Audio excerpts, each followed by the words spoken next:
రైతు సోదరులకు నమస్కారం. మనము ఈ రోజు అయితే పిట్టలగూడ గ్రామం గుర్రంపూడి మండలం నల్గొండ జిల్లాలో అయితే ఉన్నాము. ఇక్కడ ఒడ్లు జల్లే విధానంలో ఒక కొత్త రకంగా వ్యవసాయం చేస్తున్నారు. ఇతని పేరు బుష్పాక నరసింహ గారు. నమస్తే అండి. ఈ ఒడ్లు జల్లే విధానం అనేది ఎట్లా చేస్తున్నారు, ఏ విధంగా చేస్తున్నారు ఒకసారి మన సబ్స్క్రైబర్స్ కి చెప్పండి.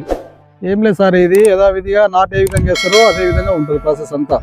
2 సార్లు దుక్కుతుంటాం స్టార్టింగ్ నీళ్ళు పెట్టి, దిన్న తర్వాతకి 1 రోజుల తర్వాతకి కొంచెం మురగంగానే మళ్ళీ 2 సార్లు కొట్టిస్తాం. ఓకే, మళ్ళీ 1 రోజుల తర్వాతకి మళ్ళీ 2 సార్లు కొట్టి కరిగట్టు చేసేస్తాం. సేమ్ ఇప్పుడు మనం నాటు వేస్తారు కదా, నాటు ఏ విధంగా అయితే వేస్తామో అదే విధంగా మళ్ళీ దుక్కు దున్నిచ్చి గొర్రె కొట్టించి లేవల్ చేస్తాం. లేవల్ గా దమ్ము చేసి లేవల్ చేసేస్తారు. మొత్తం దమ్ము చేసి లేవల్ చేసేస్తాం. లేవల్ గొర్రెతోనే చేస్తారు. గొర్రెతోనే చేస్తాం. పశువుల గొర్రెతో చేస్తాం. మేము ఎక్కువ తాకతోటి దున్నిచ్చేస్తాం. పశువుల గొర్రెతో లేవల్ వస్తుంది కదా కరెక్ట్ గా, ఆ విధంగా పశువుల గొర్రెతో చేయించుకుంటాం. పశువుల గొర్రెతో లేవల్ చేసుకున్న తర్వాతకి లేవల్ చేయించుకున్న తర్వాతకి ఒడ్లు నానబోసుకుంటాం. అంటే ఒడ్లు ఎకరానికి ఎన్ని నానబోసుకుంటారు? మీది ఎన్ని ఎకరాలు చేస్తారు ప్రజెంట్ గా? నేను ప్రజెంట్ గా 3 ఎకరాలు చేస్తున్నా. ఓకే, 3 ఎకరాలకు 30 కేజీల బ్యాగ్ అయితే మస్తు. 3 ఎకరాలకు 30. అంటే ఎన్ని రోజుల ముందర ఒడ్లు నానబోసుకోవాలి? నేను నాటేస్తానంగా రేపు నాటేస్తాను. రేపు పొలం దున్నిచ్చి దమ్ము కొడతానంగా ఈ రోజు నైట్ నానబోస్తాం. ఓకే, రేపు కరిగట్టనంగా మీరు ఈ రోజు నానబోస్తాం. ఈ రోజు నానబోసి రేపు ఉదయాన్నే 11 గంటల గట్ట తీస్తాం. ఒడ్లు తీసేసి మండగట్టేస్తాం. మండగట్టి ఇప్పుడు సేమ్ మండి ఎట్లా పోస్తారో అట్లా నీళ్లు పోస్తాం.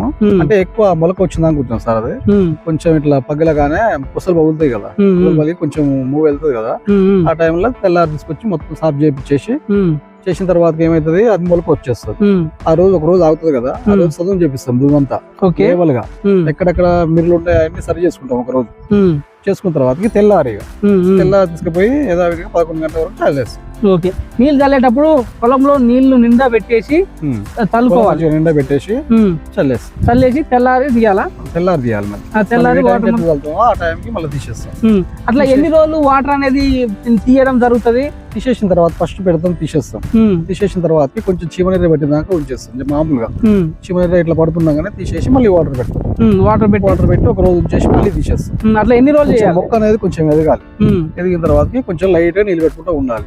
ఈ వర్షం కాక నీళ్లు ఫుల్ పెట్టి ఉంచితే అది పనికిరాదు సార్, అది ఖరాబ్ అయిపోతుంది. ఓకే, అట్లా వారం రోజులు పెడుతూ వారం 15 రోజులు దాకా పడుతుంది సార్. పక్క పెడుతూ తీస్తూ ఉండాలి. ఓకే, ఇట్లా ఒడ్లు చల్లే విధానంలో మరి కలుపు వస్తుంది. ఆ కలుపుని మీరు ఏ విధంగా నివారిస్తారు ఒకసారి చెప్పండి. మందు కొడుతుంది సార్. అది కలుపుకి ఎన్ని రోజులకు ఒకసారి మందు కొట్టాలి? ఈ కలుపు మందు అంటే 25 డేస్ కొడతాం.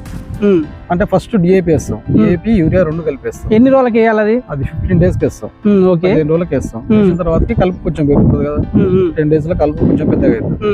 పెద్దగానే అసాటు మందు కొట్టేస్తాం. అటా 0 బిగుళ్ళు చిన్నది ప్యాకెట్ ఉంటుంది, 100 రూపాయల ప్యాకెట్. అవి 2 కలిపి కొడతాం. ఎకరానికి 1.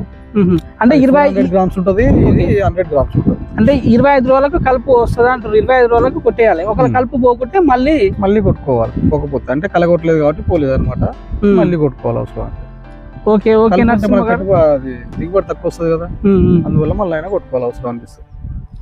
నారు వ్యవసాయం కూడా మిమ్మల్ని ఒకసారి కలిసినాము. ఇప్పుడు ఈ వ్యవసాయం కూడా దీనికి ఒకసారి డిఫరెన్స్ చెప్పండి, దిగుబడి చెప్పండి. నారు వ్యవసాయంలో ఎక్కువ ఖర్చు వచ్చేది, తక్కువ దిగుబడి ఉండేది సార్. ఇప్పుడు తక్కువ ఖర్చు వస్తుంది, ఎక్కువ దిగుబడి ఉంటుంది. అప్పుడు 25 క్వింటాలు 26 క్వింటాలు పడితే అధికం ఎక్కువ, ఎంతో మంచిగా చూసుకుంటే వచ్చేది.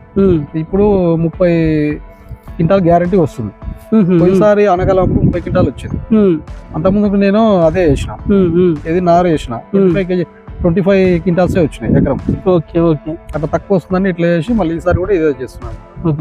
మీకు కూడా ఇలాంటి వ్యవసాయం కానీ ఒడ్లు చల్లే వ్యవసాయం కానీ ఎలాంటి డౌట్స్ ఉన్నా ఎలాంటి ఉన్నా కూడా నరసింహ గారిని సంప్రదించండి. ఇలాంటి వీడియోస్ కోసం మన ఛానల్ని సబ్స్క్రైబ్ చేస్తూ లైక్ చేయండి. ధన్యవాదాలు.